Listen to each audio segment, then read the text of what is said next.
tarde a todos e todas, né? Hoje nós vamos conversar um pouco sobre os fatores de risco para o câncer coloretal. Eu tentei abordar na aula, de maneira geral, todos os fatores de risco, mas aí nós vamos focar e discutir os resultados mais recentes e que estão no site da Organização Internacional Americana, né, de Pesquisa em Câncer, tá bom? Focando nos aspectos nutricionais. Então, para o ano de 2020, o Instituto Americano de Pesquisa em Câncer observou que o câncer coloretal, ele é o terceiro tipo de câncer mais diagnosticado em todo o mundo, sendo que em 2020 foram estimados, né, uma incidência de 2 milhões de novos casos para esse ano. Essa é a última estimativa que nós temos no site deles, né?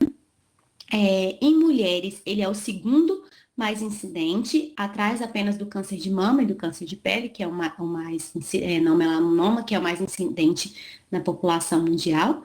E, além disso, além de ser o terceiro mais incidente entre homens e o segundo mais incidente em mulheres, ele é a segunda causa mais comum de morte, né?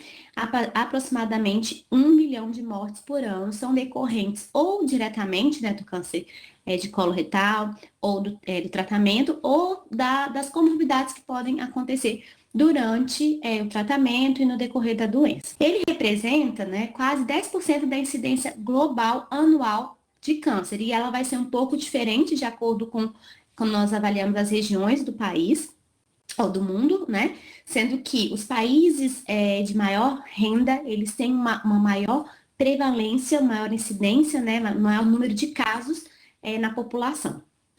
Porém, os países com menor renda, eles têm uma menor incidência, porém a mortalidade em alguns países ela pode ser um pouco maior, tá? As taxas de incidência de câncer coloretal mostram um forte gradiente positivo com um nível crescente de desenvolvimento econômico, né? Retomando isso que eu acabei de falar. Por outro lado, a taxa líquida de sobrevida em 5 anos diminui com níveis mais baixos de renda. Então, além da questão do país, né, da renda do país, também tem a questão individual de acesso à saúde e de renda da pessoa que foi diagnosticado com câncer coloretal, tá bom?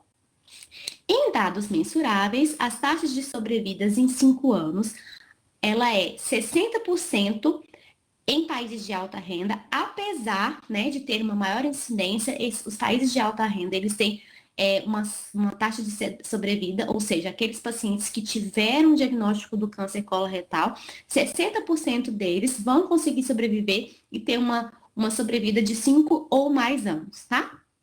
Porém, os países de menor renda, apesar deles terem menor incidência, apenas 30% daquelas pessoas que foram diagnosticadas, tratadas com câncer coloretal, vão sobreviver 5 ou mais anos, ok? Após o diagnóstico e o tratamento do câncer coloretal.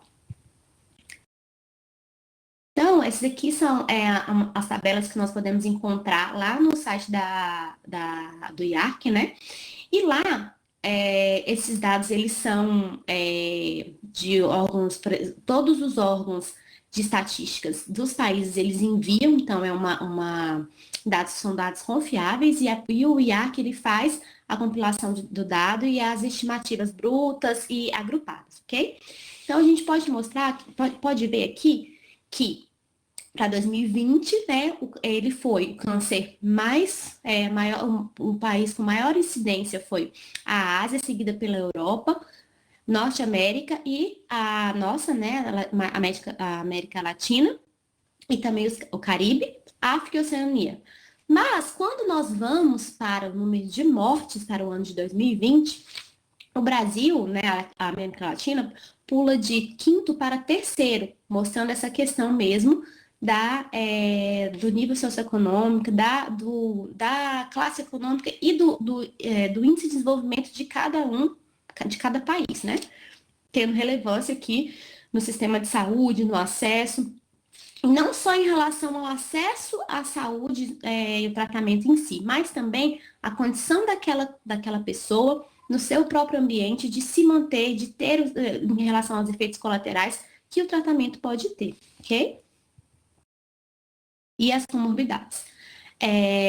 A estimativa que a carga global de câncer coloretal vai aumentar mais ou menos 50% entre os anos de 2020 e 2040. Então, em vez de melhorar, né, vai piorar. Claro que nós temos a questão do envelhecimento populacional, que é esperado, porque o câncer coloretal, eu vou falar nos fatores de risco, ele está muito relacionado ao envelhecimento, tá? Então, vai aumentar mais ou menos 56%, resultando em mais de 3 milhões de novos casos por ano. Essa estimativa aumenta no número de mortes também, vai levar a um aumento no número de mortes e vai ser maior ainda, vai ser mais ou menos 69% dos pacientes que foram diagnosticados com câncer que vão morrer, tanto em relação direta, causa direta, da causalidade direta do câncer, ou em relação ao tratamento e às comorbidades associadas. Quando nós vamos para a estimativa do Brasil, mas só para mostrar aqui, para o sexo masculino, o primeiro câncer foi o câncer de próstata, o segundo foi o colo retal. Né? Uma estimativa de mais ou menos 9,1% das causas de mortes em homens por câncer, de estimativa de incidência, na verdade incidência, falei errado, não de morte. E para as mulheres também, está atrás do câncer de mama, compra aproximadamente 9,9% de todos os casos de câncer na população feminina. Então, o conceito, né, do câncer de cólon retal, ele é um resultado de diversas alterações, né, nos genes. Então, sempre que a gente fala em câncer, nós temos que ter uma alteração no DNA, no material genético, que vai atuar direto ou indiretamente no controle do ciclo celular e vai gerar um dano no intestino, tanto no intestino grosso, né, como no reto, que vai ser a ligação entre o intestino grosso com o ânus, né? E aí vai estar relacionado tanto à ação de algum dano que pode ser tanto alguma característica hereditária, ou principalmente no caso de câncer de colo retal, exposição ambiental, estilo de vida, né? Que vai agir nos oncogenes e os genes supressores de tumor, e essa ação vai gerar alteração direta na proliferação celular. Então, vai ter uma proliferação celular de uma célula que tem alguma anormalidade, e isso vai gerar, com o tempo, se tiver esse crescimento, né, vai gerar a formação do câncer nesse lugar. E também uma supressão de uma ação nos genes de reparo, que controlam as taxas de mutações nos diferentes tipos de câncer. Por exemplo, uma alteração no gene P53, que está responsável pela apoptose celular, alterações na apoptose celular.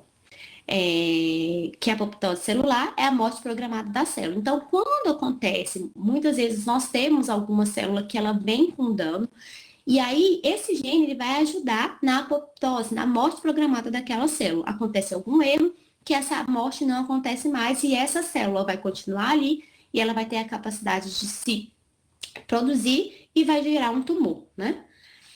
Então, a gente tem os 3 estágios para a gente ter o câncer, a mesma coisa acontece no câncer, em qualquer tipo de câncer.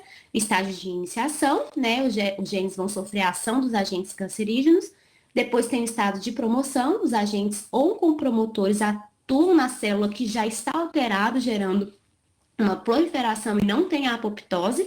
E o estágio de progressão, caracterizado pela multiplicação que já é descontrolada e irreversível da célula. Bom? E aí, quando a gente fala especificamente do câncer coloretal, ele vai se caracterizar por um crescimento desordenado, né? E toda vez que a gente fala de câncer, é um crescimento desordenado e fora de controle das células do intestino grosso, que é a parte final do tubo digestivo, entre o intestino delgado e o ânus. Então, nós temos todos os colo ascendente, colo transversal, colo descendente e o intestino reto. Essas duas partes estão envolvidas. Pode ser que acometa toda essa parte, pode ser que acometa somente o reto ou somente o colo. Aí vai ter as classificações que eu não vou entrar em detalhe nessa aula, que é bem, bem complexo. E esse câncer, ele é agrupado, né?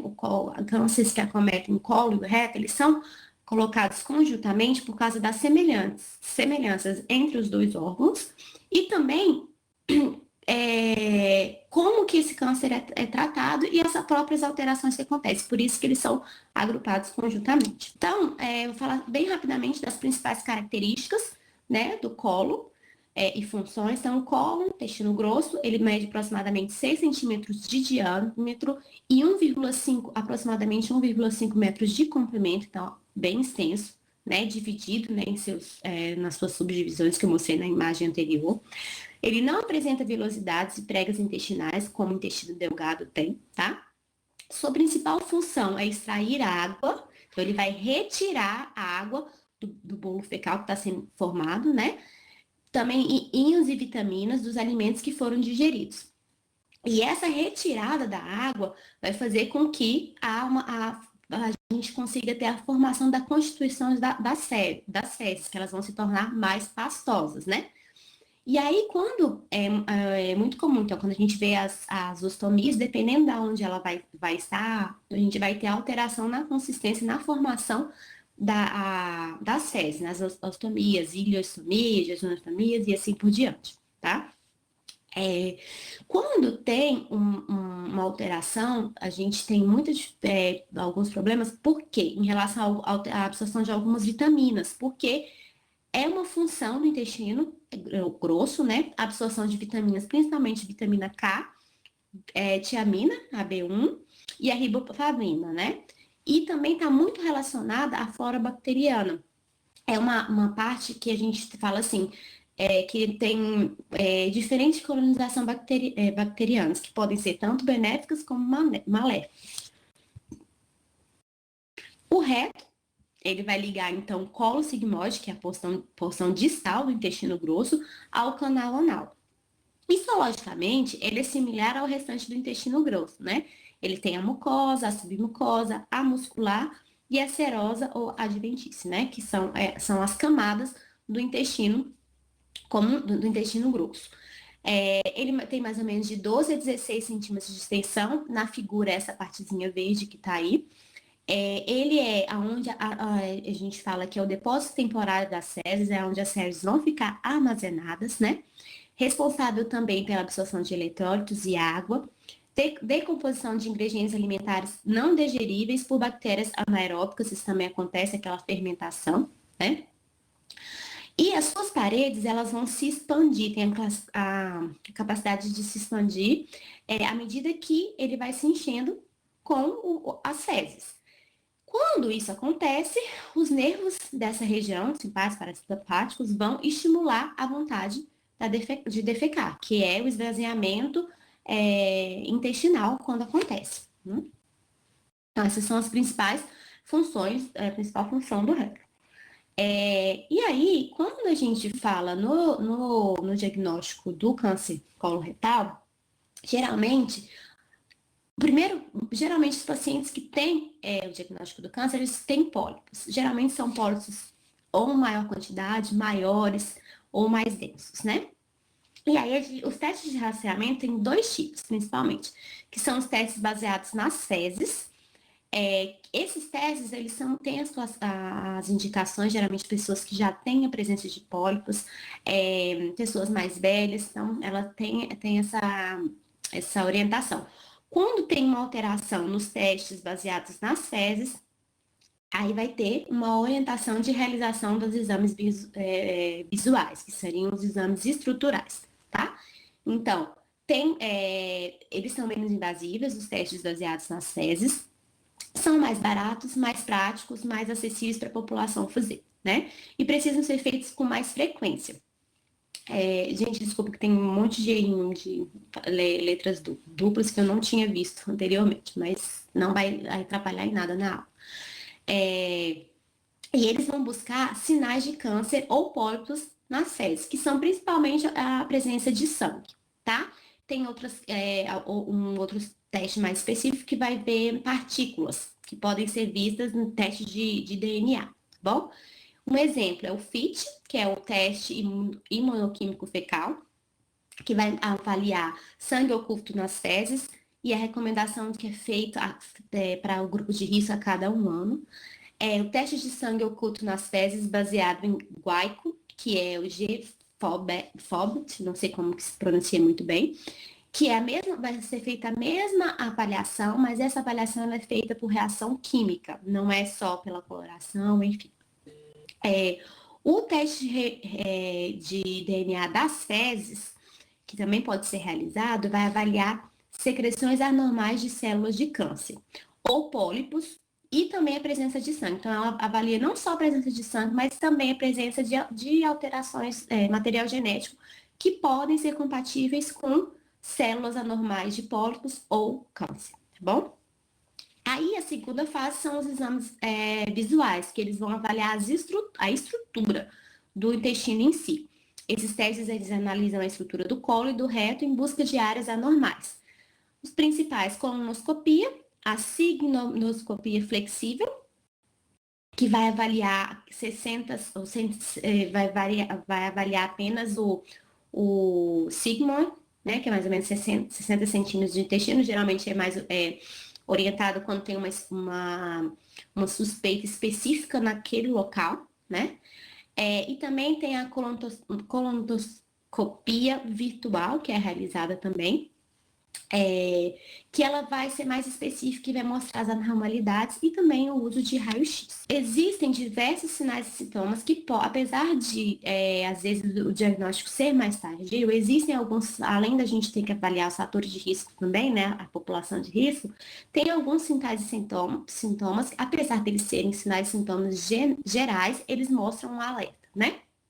Apesar dele muitas vezes não ter um sintoma no paciente que já tem um diagnóstico de câncer coloretal. É muito semelhante a infecções intestinais, hemorroidas ou síndrome do intestino irritável. Às vezes pode causar uma confusão e um atraso no diagnóstico. Primeiro, mudança nos hábitos intestinais, como diarreia, constipação ou estreitamento das fezes, que dura mais de alguns dias. Então, não é uma coisa rara. Pode acontecer por vários dias seguidos ou alteração, né, num período muito grande. Urgência para evacuar ou então perda fecal, tá? Sem nenhuma outra alteração que esteja causando isso.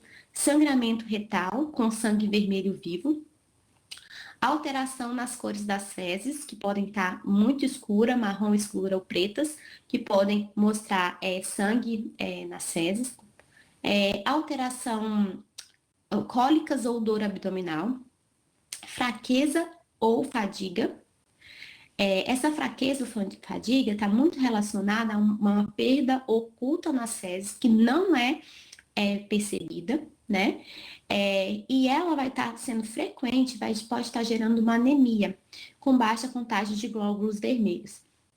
Eu já tive paciente que foi diagnosticado com o câncer coloretal unicamente pela questão da fraqueza e fadiga. Estava muito cansada, idosa, mais de 80 anos, muito cansada, o médico fez um check-up, não sabia por que estava aparecendo anemia com frequência. E aí, a geriatra orientou, não, vamos fazer um exame de fezes. Quando fez esse exame, essa testagem de exame de fezes, viu presença de sangue oculto nas fezes, ela pediu um exame do DNA fecal também conjunto. E aí observou. Aí foram fazer os exames, graças a Deus, descobriu um câncer retal muito precocemente. O paciente não precisou nem fazer quimioterapia, apenas radioterapia no local foi suficiente para o tratamento. Então, é muito importante ficar atenta aos sinais e sintomas para orientação. E essa paciente, esse acompanhamento só aconteceu por causa da técnica de enfermagem que acompanhava a paciente e que ficou observando que não estava normal, que ela estava tendo essa fraqueza e fadiga muito constante, que não era característica da paciente. E aí, resolveu-se fazer essa investigação e esse câncer foi diagnosticado muito no início. Então, isso faz muita diferença, tá? Perda de peso não intencional pode também estar escondendo um câncer coloretal. Hepatomegalia, que pode estar, ou icterícia, o paciente está muito amarelo. Essa hepatomegalia, ela já pode estar indicando uma metástase para o fígado, tá? Então, pode ser hepatomegalia, a icterícia pode representar várias outras doenças que têm muito impacto no estado nutricional, mas também pode ser o câncer coloretal, e dificuldade para respirar, que pode estar indicando também uma metástase do intestino para o pulmão, que são locais bem comuns da metástase do câncer coloretal.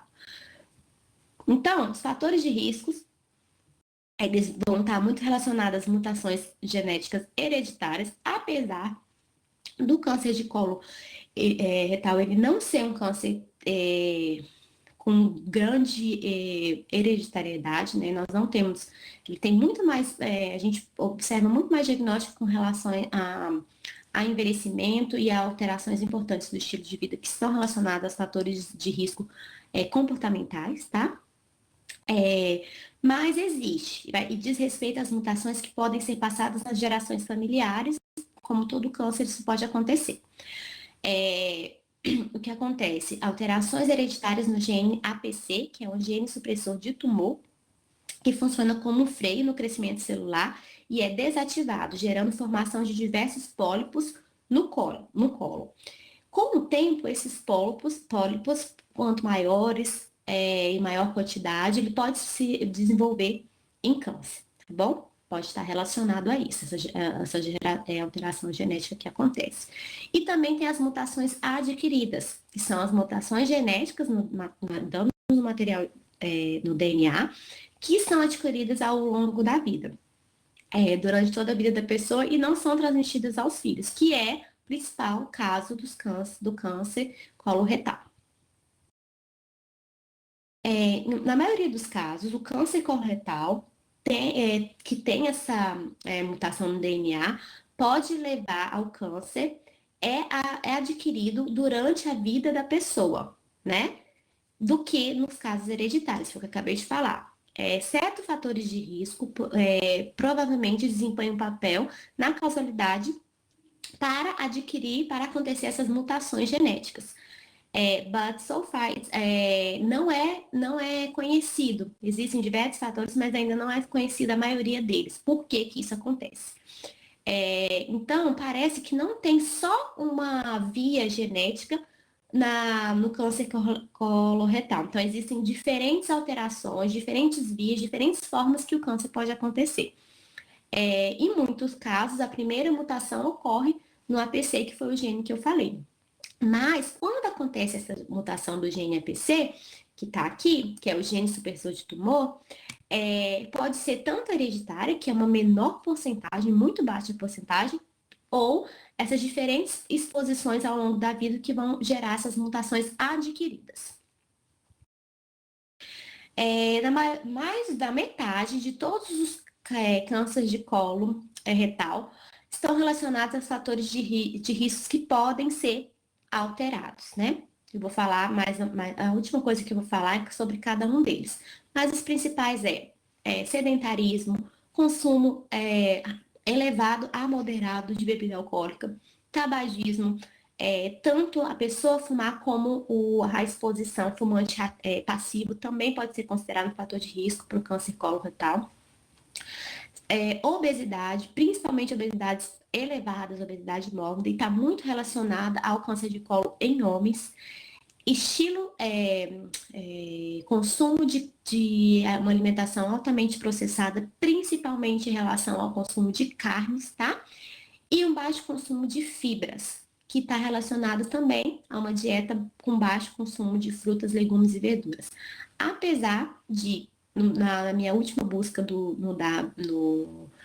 no IARC, não ter relacionado claramente o fator de risco de dietas com baixo consumo de fibras, mas para outras aulas que eu já dei anteriormente, estava bem explícito. Mas nós temos diferentes artigos que relacionam também ao consumo de frutas, legumes e verduras e o consumo de fibras em si, seguindo a recomendação de no mínimo 25 gramas de fibras por dia.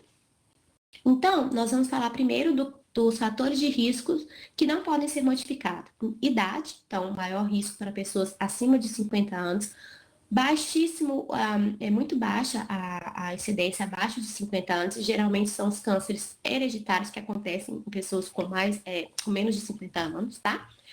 Uma história pessoal de pólipos adenomatosos, que quanto maior o tamanho, com maior quantidade ou maior característica de displasia, essa displasia já mais alteração da célula, que vai aumentar as chances de gerar uma célula anormal, que já é uma célula com características de câncer, tá? Ou o próprio câncer coloretal. Então, um paciente que teve e foi tratado tem mais chance de ter novamente. Então, displasia, né, descreve células no revestimento do colo ou reto que parecem anormais, mas não são células cancerígenas ainda, tá? Eles podem se transformar em câncer ao longo do tempo. Doença inflamatória intestinal, né, que a doença de Crohn e a colite ulcerativa. Apesar de muito ter sido estudado em relação à síndrome do intestino irritado, não existe ainda evidências suficientes para relacionar a presença da síndrome de intestino irritado com o diagnóstico de câncer coloretal, tá? O contrário, em relação à colite ulcerativa e à doença de Crohn, já está bem estabelecido que há, sim, maior risco das pessoas terem diagnóstico de câncer coloretal.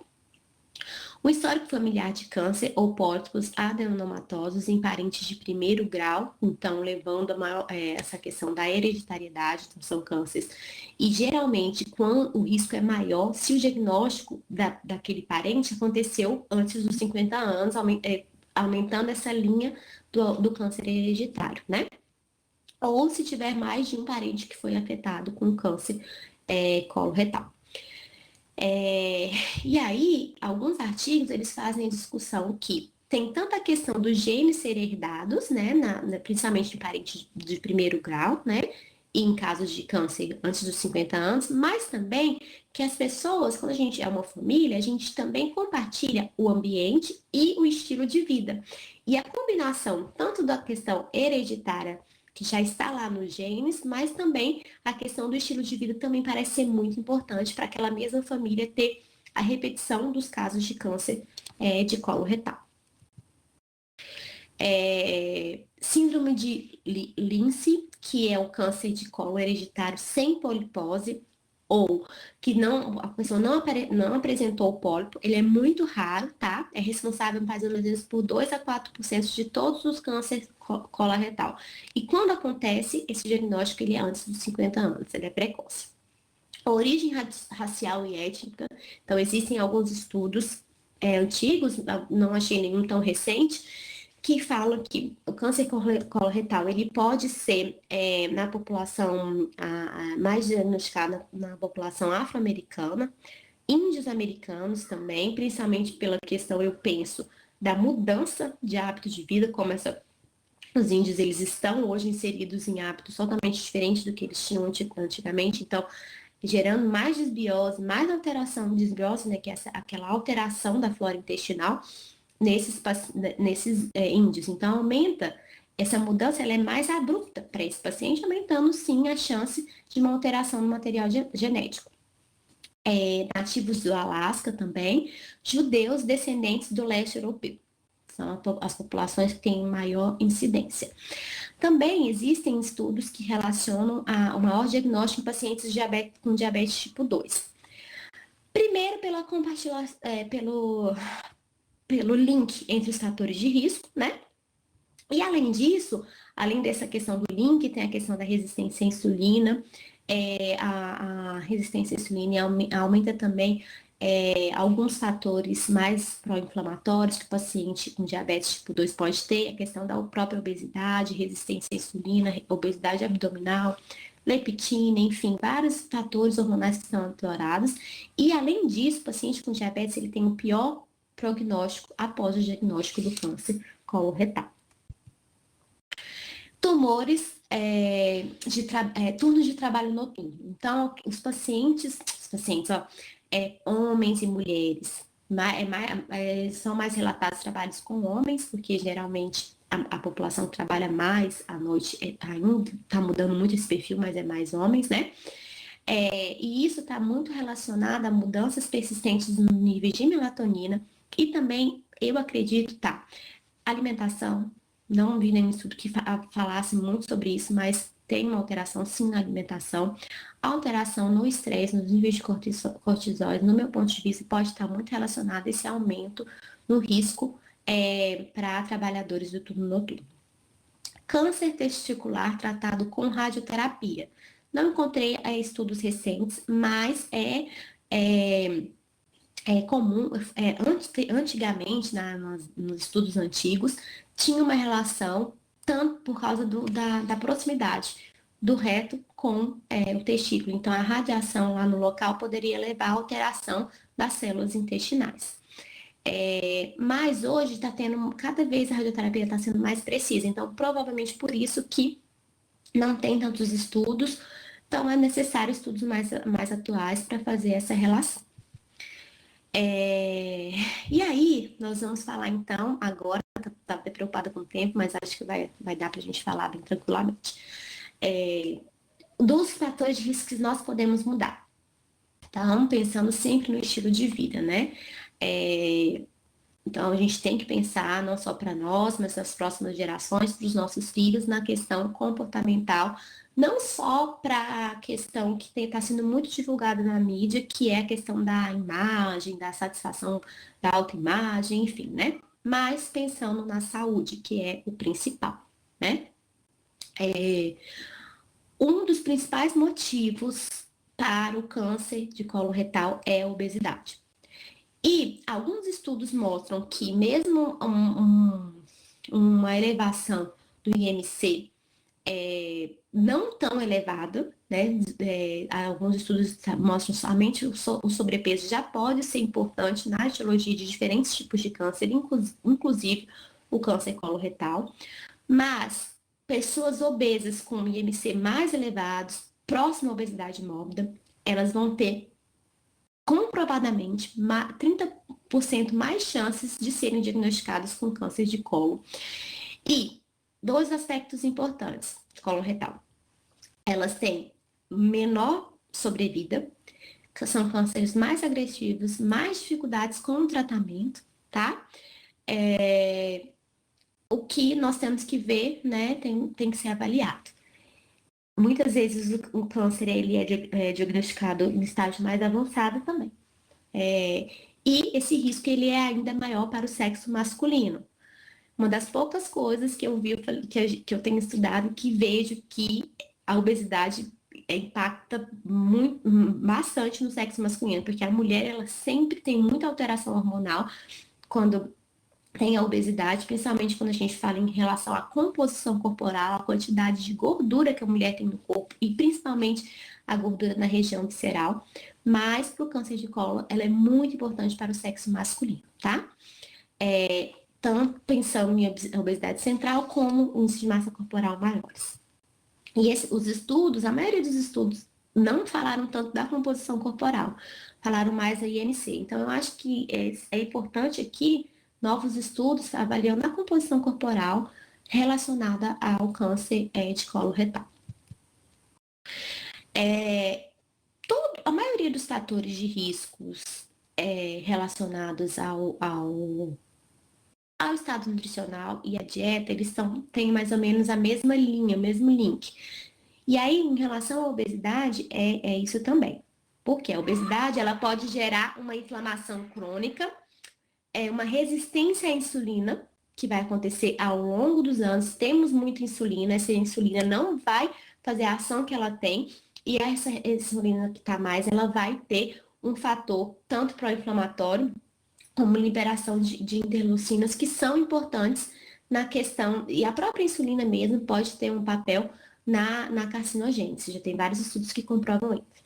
Além disso, as células adiposas, elas produzem leptina. Então, se eu tenho muita célula adiposa, que é o que acontece na obesidade, eu tenho muita leptina. E eu tenho apesar de eu ter muita leptina, essa leptina não é eficaz. Tem muita leptina e ela não faz o efeito dela, que seria de gerar uma saciedade. Essa leptina livre também está relacionada ao maior risco de câncer, tá? Outros estudos também têm mostrado a questão da alteração intestinal, disbiose.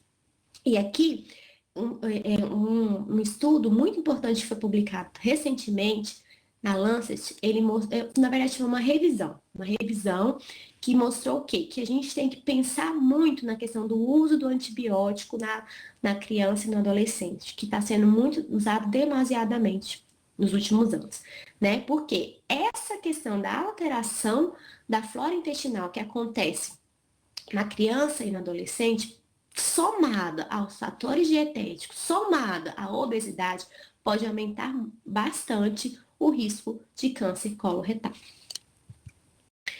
Então, aqui, eu achei que eu não tivesse colocado, mas eu coloquei aqui. Então, a obesidade na infância gera um desequilíbrio crônico na microbiota intestinal, além da questão do uso de antibiótico. E esse uso, essa obesidade crônica, além de gerar a própria obesidade já é uma inflamação, né? Além disso, essa alteração na microbiota intestinal vai piorar a inflamação e isso pode gerar a câncer coloretal de início precoce. O sedentarismo, né, a inatividade física, também está muito relacionada ao câncer de colo. Existem várias linhas que relacionam, né, ao sedentarismo. Eu vou destacar aqui um estudo observacional que foi publicado, que mostra que foi acompanhado uma corte no Reino Unido durante 5,6 anos de acompanhamento, mais ou menos foram homens e mulheres, né, dos dois sexos, mais de 43 mil, e eles investigaram a associação entre o nível de atividade física, eles classificaram em moderada e intensa, e o sedentarismo. O sedentarismo ele foi avaliado conforme a hora de gasto em frente à televisão e horas gastas na frente ao computador. 5 horas por dia na frente à televisão, né? Que foi classificado como sedentário. E aí eles queriam avaliar também se tinha diferença em relação ao local do câncer. E eles observaram que não. Que tanto no colo proximal como no distal, há um aumento, dá uma proteção, na verdade, no risco, em 26% na proteção para aquelas pessoas que praticam atividade física de moderada e intensa. E teve diferença, né, entre quando comparou as pessoas que eram sedentárias e também aquelas que tinham uma atividade física que era considerada leve, tá? E aí, ao contrário, como foi feita a avaliação em relação a 5 horas gastas por dia na frente da televisão, que era sedentário, comparado com pessoas que gastavam menor ou igual a 1 hora por dia, houve um aumento de 32% no risco do câncer de colo retal. Ser sedentário, gastar muito tempo nas telas, muitas vezes vai levar à obesidade, algumas vezes não, algumas vezes ela vai levar só uma alteração da composição corporal, que também vai levar a todas aquelas alterações que eu já ressaltei anteriormente, que vão aumentar as chances de colo retal. Mas outra questão importante é que ser ativa ajuda a mover os alimentos através do sistema digestivo mais rapidamente, reduzindo então a quantidade de tempo que substâncias potencialmente cancerígenas causadoras de câncer estão em contato no intestino, que a gente tem essa questão que a absorção ela é toda feita no trato gastrointestinal, então se nós temos alguma substância que ela pode causar câncer, ela vai estar em contato direto. A atividade física ela vai aumentar, vai diminuir o tempo de contato por causa do movimento, vai aumentando o peristaltismo e isso é muito benéfico na proteção para o câncer de mama, ok? E aí, o terceiro ponto, consumo elevado de carnes vermelhas e processadas. Antes de falar aqui, eu vou falar só a questão que a recomendação, de maneira geral, para uma alimentação saudável é limitar o consumo de carnes vermelhas a 100 gramas por semana, que a população brasileira consome muito mais do que isso. Apesar de que, para o câncer de colo retal, há as evidências do IARC que sugerem que a carne processada, com nitrito, nitrato, defumada, ela é o grupo 1 para evitar, para carcinogênicos, né? Ou seja, há evidência suficiente para relacionar a diferentes tipos de câncer, inclusive para o câncer coloretal. Então, é suficiente. Então, é claro, consumir embutidos, peito de peru, presunto, carnes defumadas de maneira geral, vai aumentar o risco de câncer de mama também, mas é câncer coloretal. E a evidência para o consumo de carne vermelha parece, então ela é provável, tá? Ela não é tão direta ainda.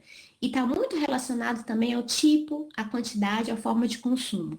Principalmente quando essa carne vermelha ela está em altas temperaturas, que vai gerar a produção de produtos que podem ser carcinogênicos, tá bom? Então são classificações diferentes. Apesar da recomendação ser. Por isso que a recomendação é evitar não consumir embutidos e reduzir o consumo de carne vermelha. Carne vermelha em altas temperaturas, muito bem passada, por exemplo, no caso de churrasco, tem isso também, né? E também a forma, levam ao acúmulo de substâncias que resultam em mutações que levam ao câncer. Pela questão tanto da dificuldade no reparo do material genético e também por aumentar o estresse oxidativo. Já a carne processada é uma relação direta por causa da liberação dos compostos nitrosos, nitrato, nitrosaminas, e também dos hidrocarbonetos aromáticos policíclicos. É comprovado que eles causam diretamente a ação no câncer. E aí, se eu tenho uma pessoa que ela é sedentária e ela come muita carne processada, pensa como vai ser esse efeito. Quanto tempo esse produto vai ficar lá em contato com a célula do intestino? Então, a gente tem que pensar. E aí, alguns estudos recentes, eles comparam essa exposição prolongada, constante, em grande quantidade, da carne processada ao tabagismo, tá? E alguns estudos têm demonstrado que o consumo de peixe, ao contrário, ele vai ser protetor para o câncer, colo de câncer retal. O que a recomendação seria, além disso, né, seguir um padrão de alimentação saudável, que aí a gente pensa muito na questão da dieta do Mediterrâneo. Ou 5 ao dia, a dieta DASH também está muito relacionado a essa redução do risco de diferentes tipos de câncer. Algumas evidências também sugerem a questão do benefício da alimentação vegetariana, tá? Que vai incluir quantidade de frutas e vegetais, os 5 ao dia, como eu falei, grãos integrais, e vai limitar carnes vermelhas e processadas e açúcar, de maneira geral, e principalmente os refrigerantes e outros líquidos, né? Outros sucos, outras bebidas açucaradas. Tabagismo e consumo de bebida alcoólica, que na verdade aqui seria o quarto, né? Que eles colocam bem junto, há muitos estudos, eles associam, por quê? Porque muitas vezes é um hábito conjunto, quem consome bastante bebida alcoólica fuma, ao contrário, a maioria das pessoas que fumam consomem muita bebida alcoólica, então os estudos costumam agrupar essas avaliações. Quanto maior o tempo tanto do tabagismo como do consumo de bebida alcoólica, vai estar aumentando esse risco. Tempo, quantidade também é importante quando a gente fala nesses dois fatores de risco. E também é importante falar da exposição ao longo dos anos do fumante passivo. Então, uma criança que desde pequena tem exposição dos pais, avós, ao cigarro também pode gerar um dano para ela no futuro. E é importante falar que os últimos estudos, eles mostram que a cessação do tabagismo, os efeitos ainda podem continuar até 20 anos. Só depois de 20 anos que a pessoa parou de fumar, é que, vamos dizer, de certa forma, a pessoa pode se considerar livre desse efeito nocivo do cigarro em diferentes doenças, tá? E aí eu tô falando especificamente do câncer coloretal.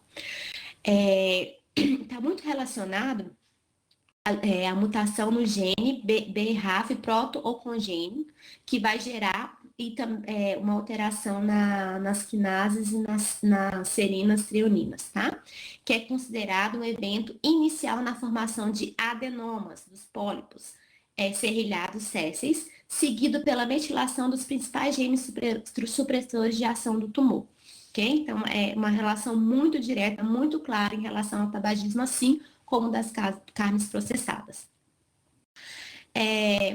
Vou falar só aqui que esse estudo foi publicado agora em 2020, estudo muito interessante. Quem tiver a oportunidade de ler ele na íntegra, mas ele mostrou que um tabagismo atual aumenta 59% o risco, anterior até 20 anos aumenta 19%, e o consumo de etanol está muito relacionado também, e é um consumo pesado, né? Quanto maior a dose de etanol, tanto para homens como para mulheres, podem aumentar o risco de câncer coloretal, um aumento de cerca de 30%. Consumo de etanol, esse artigo também é muito interessante, que ele vai tem vários estudos em vivo, in vitro, né, que mostram todo o mecanismo do álcool no câncer coloretal, mas esse aqui, ele vai ser uma revisão que vai pegar tanto estudos de população como estudo molecular e vai fazer, explicar tintim por tintim, detalhe por detalhe, o link do consumo de etanol e o risco de câncer coloretal. Eu resumi aqui que primeiro é dose dependente, quanto mais, maior o risco, né? Aí ele vai ter uma ação direta, o etanol, ele vai ter uma ação direta na parede intestinal dos metabólitos, né, que é do álcool, que podem afetar diretamente a estabilidade do material genético, pela formação de metabólitos da perifilação lipídica, reações, os espécies reativas de oxigênio, que são liberados pela metabolização do etanol. Além disso, outra questão que eles falam bastante é a inflamação intestinal. Quando tem consumo de álcool, ele é seguido pela liberação exacerbada de interleucina 6 e interleucina 8, que vai aumentar essa inflamação intestinal. Também vai aumentar a permeabilidade intestinal no momento do consumo do álcool. Aumenta também a disbiose, ou seja, o desbalanço das bactérias intestinais. E ao longo dos anos, essa exposição frequente, ela pode mudar para uma resposta inflamatória pró-tumorogênica, que vai gerar a formação de tumor, tá? Além disso, tem alguns estudos também que o consumo de etanol ele também pode piorar a quantidade, aumentar a quantidade de pólipos e também aumentar o tamanho dos pólipos de ação existentes. E o consumo de etanol também está relacionado à maior mortalidade dos pacientes e também à agressividade do tumor. Resumidamente, o efeito do álcool também no crescimento do tumor via a sinalização de insulina está relacionado. Seleção das células de clones celulares que carregam, que vão gerar respostas mais agressivas, cânceres mais agressivos. Comprometimento das defesas do hospedeiro, então o paciente que ele consome mais bebida alcoólica, quando eu falo nessa bebida, no consumo de bebida alcoólica pesada, ele já tem um sistema imunológico mais debilitado, aumentando o risco para diversas doenças. Além disso, o paciente já está diagnosticado, muitas vezes ele continua consumindo a bebida alcoólica, ele não consegue parar, vai gerar, então, uma pior resposta ao tratamento e mais chances dele ter um déficit nutricional. Também aumenta a dificuldade de adesão ao plano alimentar, ao suporte nutricional quando é necessário, pela má alimentação que esse paciente tem, isso pode aumentar as chances da mortalidade, e tem maior dificuldade a adesão do tratamento de maneira geral, ok? Então, gente, são vários estudos, está muito comprovado que o câncer coloretal ele pode ser evitado, né? Então, nós temos que pensar em maneiras de como convencer o nosso paciente da alimentação saudável. E para resumir, eu concluo a minha aula falando que a gente sempre tem que lembrar o nosso paciente que o seu remédio seja o seu alimento e que seu alimento seja o seu remédio. A alimentação, um estilo de vida saudável, até aumentar isso aqui, é o mais importante para evitar a carcinogênese e várias outras doenças. Obrigada.